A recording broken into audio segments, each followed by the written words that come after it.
He came down the line of 50 women dressed in silk, and he did not slow for a single one of them. I remember thinking it was the cruelest thing I had ever watched a powerful man do.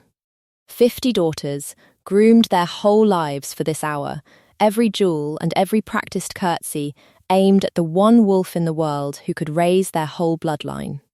And the king walked the length of them like a man reading names off gravestones, looking for one that was not there.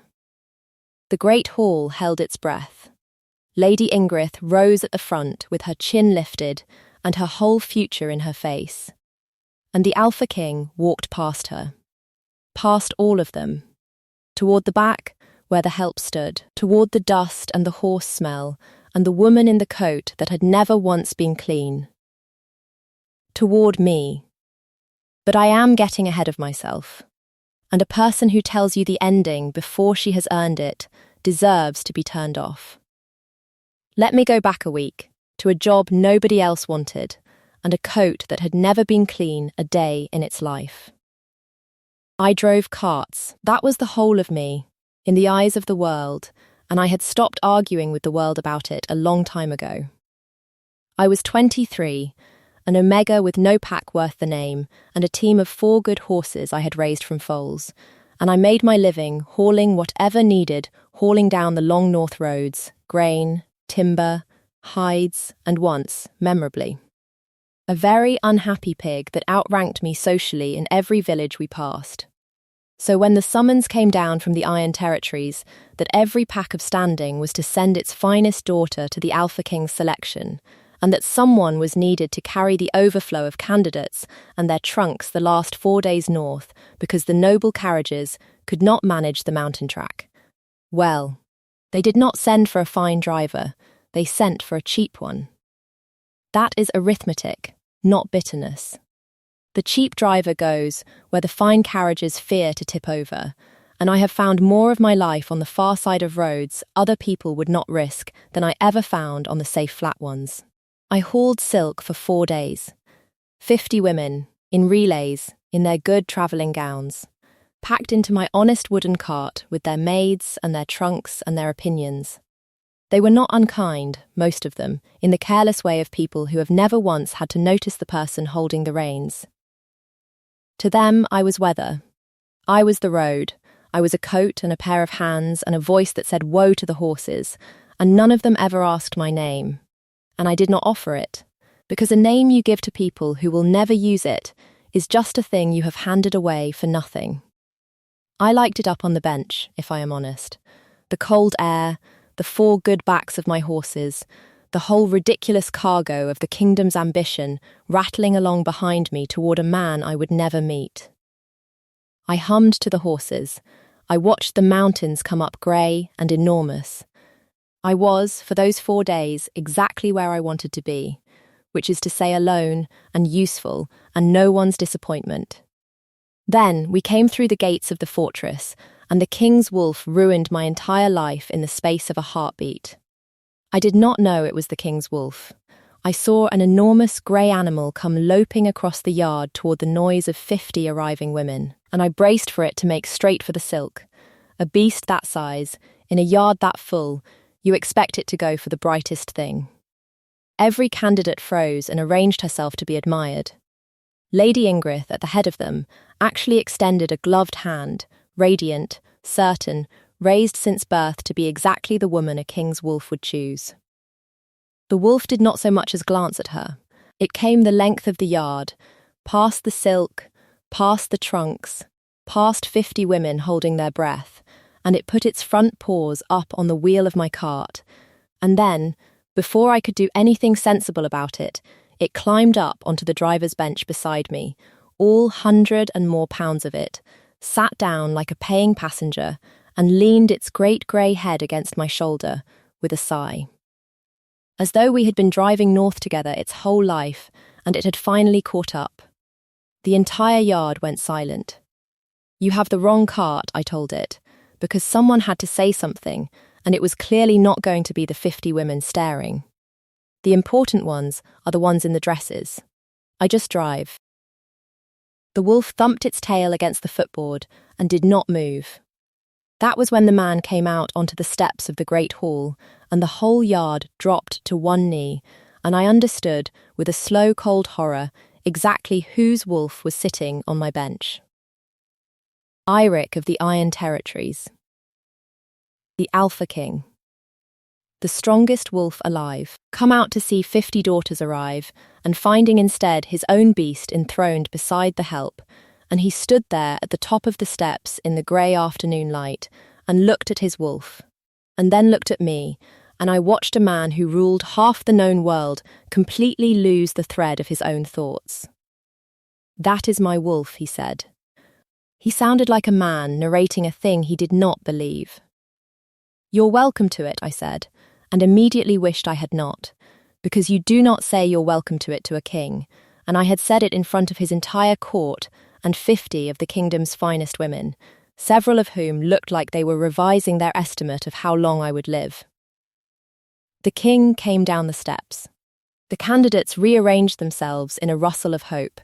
He walked straight through the middle of them without appearing to notice they were there, came to the side of my cart, and stood looking up at his own wolf with an expression of profound personal betrayal. "He does not do this," he said, to me, as though I would know. "He does not. He has never sat with anyone. He does not like the yard. He does not like noise. He does not." He stopped. He looked at me, up on the bench in my filthy coat, with hay in my hair and 4 days of road on me, and something crossed his face that I could not read and did not trust. "What is your name?" "I drive the carts, Your Grace," I said. "You don't need my name for that." I asked for it anyway. "Orla," I said, "because you do not refuse a king twice. Just Orla. I'm the one who hauled the overflow up the mountain.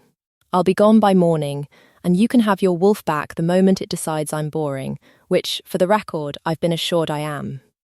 The king of the Iron Territories looked at me for one beat too long. Then his wolf licked the side of my face, and the whole thing became unbearable, and he said, stiffly, that a room would be made up for me until the selection was concluded, and turned and walked back inside without collecting his beast, which stayed exactly where it was, on my bench, radiating smug. I did not get to leave by morning. That was the wolf's opening move, and it was, I would learn, a strategist. The selection was to run a fortnight, a grand ancient thing, the kind of ceremony the packs live and breathe for. 50 daughters, presented and tested and paraded, until the Alpha King chose his Luna, and half the kingdom's bloodlines rearranged themselves around his decision. And I, who had come to haul trunks and leave, was informed that I could not leave, because the king's wolf would not permit my cart to be harnessed. It lay down in front of the stable doors. It would not move for grooms, for guards, for the stable master, for anyone. It moved only for me, and only to follow me, and so I stayed. The one uninvited person at the most invited event in the north, sleeping in a servant's cell and being trailed everywhere by a wolf the size of a pony that the entire court was pretending very hard not to look at. The antics escalated with a patience I have only ever otherwise seen in people planning a war. My mending went missing from my cell and turned up. Leif reported in a strangled voice. Leif was the king's second, a broad, kind man who had clearly not been trained for any of this, folded neatly on the arm of the king's own throne, where his grace had to move it to sit down. A candidate's lapdog, a yappy thing that had been terrorising the kitchens, was gently but firmly herded away from my cart by the wolf, and deposited, unharmed and deeply offended, at its owner's feet. And at the first great presentation dinner, in front of 50 women in their finest and every noble of the territory, the wolf padded the length of the high hall, took the hem of my apron very delicately in its teeth, and towed me 3 steps toward the king's table before I could dig my heels in front of everyone, the driver, hauled toward the king by his own beast like a reluctant bride. I have never wanted to disappear so badly in my life. And the king, this is the part I keep, the king put his face in his hand at the head of the table and did not speak for a full minute, a man watching his own body betray him in public and having no earthly idea how to make it stop. I laughed about it later, alone in the stable, until I had to sit down. It is a very particular thing, being chosen that badly by an animal that cannot help itself, while the most powerful man alive stands 3 paces off, going quietly out of his mind and understanding none of it. He did not understand it. That was the whole comedy of him. His wolf had decided something with an animal's total certainty, and his mind was a fortnight and a whole crown behind, and everyone in that hall could see the gap but him. Not everyone found it funny. Lady Ingrith found me in the stable the next morning. She did not come to threaten me. Clever women rarely do. She came in her riding silks, lovely as a drawn sword, and she looked at my horses and my hay and my honest wooden cart the way you look at something that has gotten onto your shoe. "You have caused quite a stir, driver," she said, "though I hope no one has been unkind enough to let you mistake it for anything real. The beast is confused.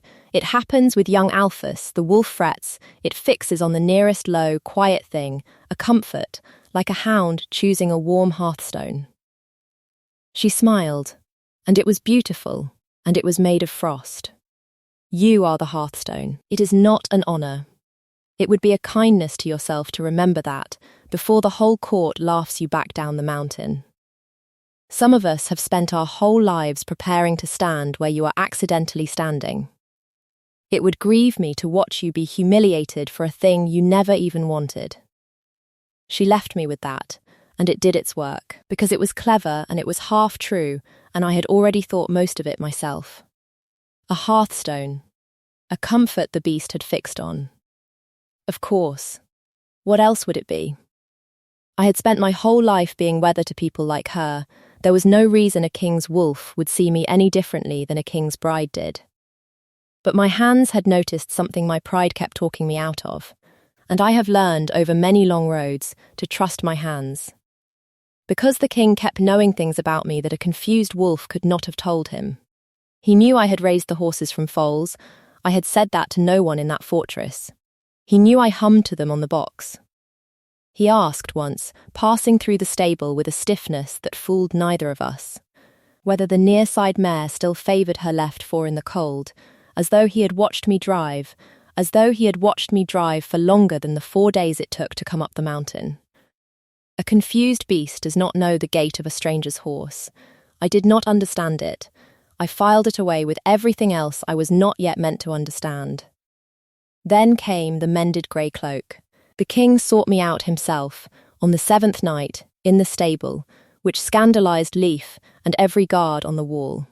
He came without ceremony, and he sat down on an upturned bucket like a man who had forgotten he was a king, and his wolf lay across both our feet, and for a while neither of us said anything, which is a rare and comfortable thing to share with a stranger and rarer still with a king. "You do not treat me as they do," he said finally. "I treat you as a man who's overslept his own comfort and come to hide in a stable," I said, checking the mare's fore in the lantern light. "If you wanted to be treated as a king, you should have stayed in the hall with the silk." He was quiet a moment. "The silk," he said, with a weariness that surprised me, "was not my idea. The selection. 50 daughters. I did not ask for one of them. My council and every pack of standing decided the king must choose a Luna, and the king, a dry, tired edge, does what the packs need the king to be seen to do. I have known since before they arrived that I would send them home. All of them." He looked at his hands. "I have been waiting years for a face that is not in that hall." "Whose face?" I said, not looking up, keeping my voice light, because a heavy question asked lightly is the only kind a proud man will answer. He did not answer. Instead, he reached under his cloak and brought out another one, old, grey, worn thin, mended a dozen times in small, careful stitches by a hand that had learnt to mend because it could not afford to replace. He set it across his knees and he looked at it the way I had watched him look at nothing else in that fortress, and something in my chest went very still. Because I knew those stitches, I had made those stitches, I would know my own poor mending in the dark. "Where?" I said, and my voice had stopped being light. "Did you get that cloak?" From a girl on the hollow road, the king of the Iron Territories said quietly, 6 winters ago. I was not a king yet. I was a younger son sent to die quietly in a border skirmish my brother started. And I nearly obliged them. I took a wound and a fever, and I went off my horse in the snow on the hollow road, and I lay there in the dark with no crown and no name and no wolf strong enough to save me, and I was, for the first and only time in my life, no one at all. His thumb moved over the stitches. And a cart stopped. A girl no older than 16 climbed down, and she did not know me, and there was nothing in it for her, and she put her own cloak over a dying stranger, and shared her bread, and sat with me on the frozen road until the fever broke enough to move me. She never asked my name. She would not take the cloak back. She said a person who needs a thing more than you do has already paid for it. He looked up at me. I have been looking at every face in this kingdom for 6 years. I did not choose a driver. Orla, I found her. The lantern hissed, the mare shifted. I stood in a stable with my own 6-year-old mending across a king's knees and understood that the safe flat road I had been telling myself I was on had never once been the road I was actually driving.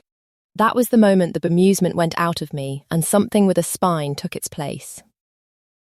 Because it changed everything, and I do not mean the crown. I mean that for 6 years a man had carried the one kindness anyone ever did him when he was worth nothing to anyone, and he had built his whole quiet hope on finding the hand that made those stitches. And 50 packs had spent those same 6 years grooming daughters to win a man who had already been won, on a frozen road, by a girl who did not even remember doing it. I don't remember your face, I said. It cost me to say it. I want to be honest with you, because you've been honest with me. I stopped for a lot of people on the roads. I don't remember one dying man in the snow. You've spent 6 years on a night I can't even find. My throat was tight. I let it be. You should know that before you send 50 women home for a driver who can't picture the best thing she apparently ever did.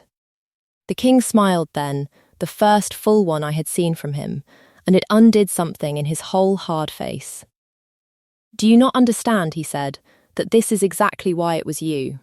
A woman who does a thing like that and forgets it by spring is a woman who does it because it is simply what she is, not because she is owed. You have been kind to me for a week without knowing you had ever met me. You would have hauled my trunks up this mountain and never learned my name if my wolf had let you leave. He stood. His wolf stood with him. I did not fall because you saved me once. I fell because you did not remember doing it, and you were kind anyway. I did not have a dry answer for that. It is the only time in this whole story I did not. Lady Ingrith made her move 2 nights later, and she made it at the choosing itself, which was her mistake, because a woman that clever should have known better than to build her trap in a hall full of witnesses. She had learned enough by then to know she had lost, that the king meant to send them all home, that the driver in the stable was the reason. So she chose ruin over defeat.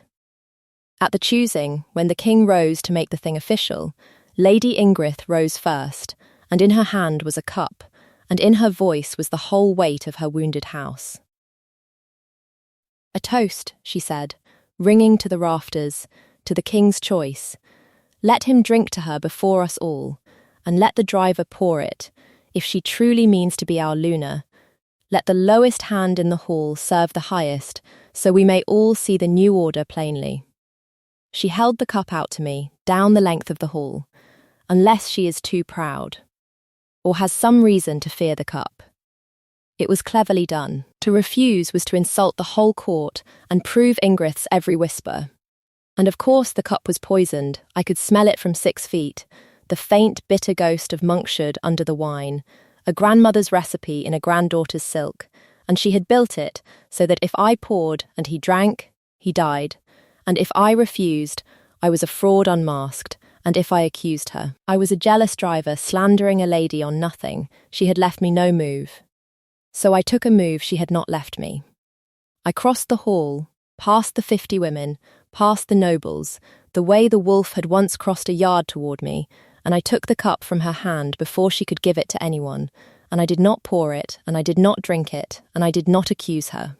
I turned it over and poured it out onto the stone floor of the great hall, in front of the whole court, a slow, deliberate ruin of good wine, and into the silence that made, I spoke. A driver learns the smell of everything the road can put in a barrel, I said, watching the wine run black between the stones. Bad water. Bad grain, monksherd, which we use to put down a horse too broken to save, and which no one puts in a wedding cup by accident. I lifted my eyes to Lady Ingrith, whose lovely face had gone the colour of tallow. You built a trap with 3 doors, my lady, and every one of them shut on me. But you forgot the driver checks the load before she carries it.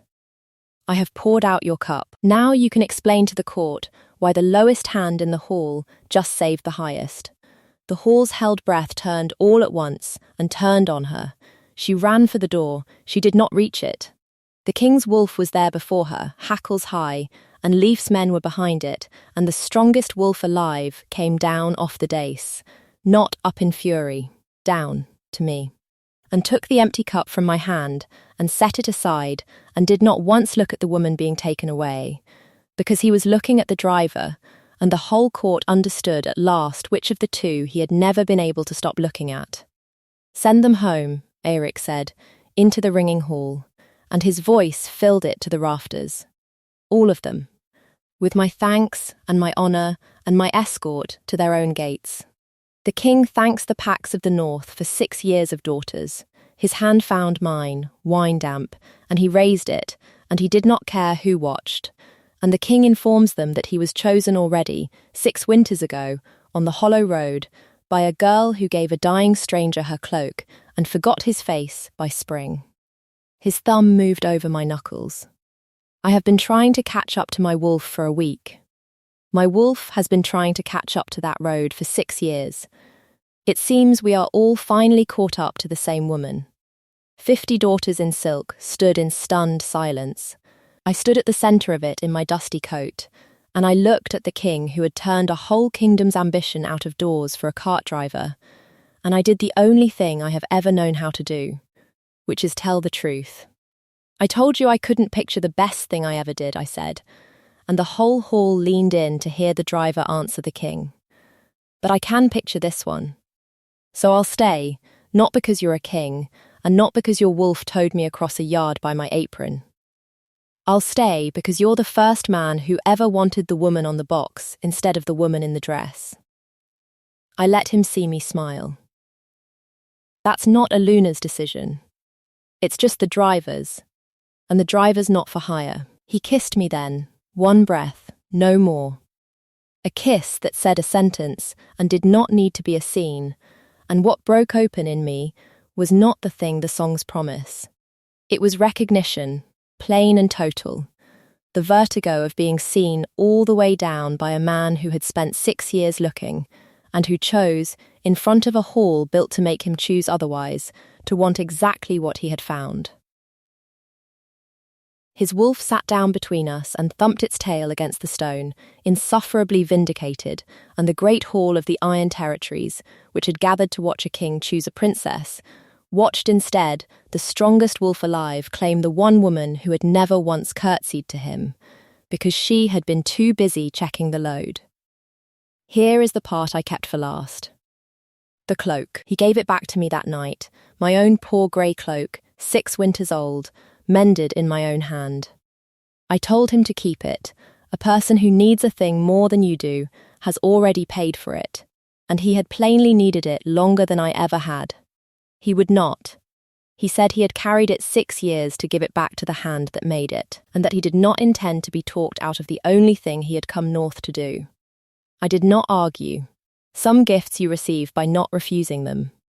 It hangs now by our door, that shabby grey thing, among fur and fine wool worth 100 times its weight, and the whole court has learned not to ask about it, which is how I know they all wonder.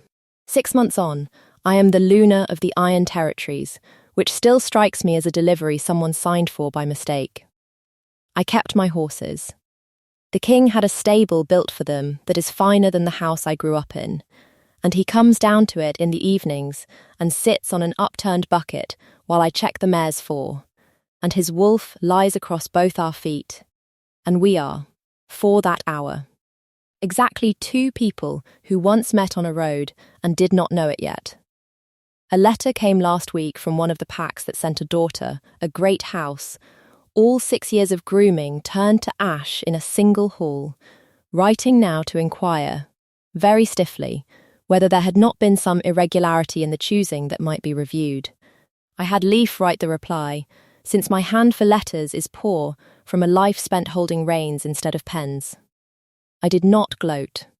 Gloating and grace wear the same coat in my experience, and it is hard to tell them apart from a distance, easier up close where you can see which one is smiling. I confirmed there had been no irregularity.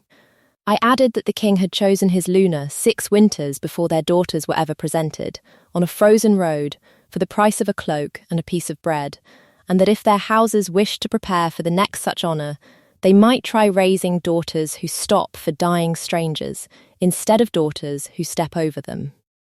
Eirik found me dictating it at his own table, in the seat at his right hand. "What are you telling them?" he asked, reading over my shoulder, his wolf a warm weight across both our feet. "The truth," I said. "That 50 women came dressed in silk, and one came in a dusty coat, and the Alpha King couldn't take his eyes off the wrong one." I set down the pen. Except she was never the wrong one. She was just the only one who wasn't trying to be chosen. So before I let you go, tell me what you think, because I have turned it over for 6 months and I still cannot settle it. Do you believe his wolf knew me the moment I drove through that gate, that it climbed onto my bench, because it recognised the hand from the hollow road? Sure of a thing it took the man 6 years and a poisoned cup to say out loud. Or was it only a lonely beast that fixed on the nearest quiet thing, the way Lady Ingrith swore it had, and it happened, by grace, to fix on the one woman its master had been searching for all along? Tell me your theory below. I have lived inside the answer half a year, and I still cannot decide. And if you want to stay on this road, the horses, the cloak by the door, whatever comes up the mountain next, comment the wolf and follow along, because I have spent my whole life driving toward places the fine carriages were afraid to go, and I have no intention of stopping now. Where are you listening from tonight? Climb up on the bench. There's room, and the road is long, and the company, it turns out, is better than I ever expected.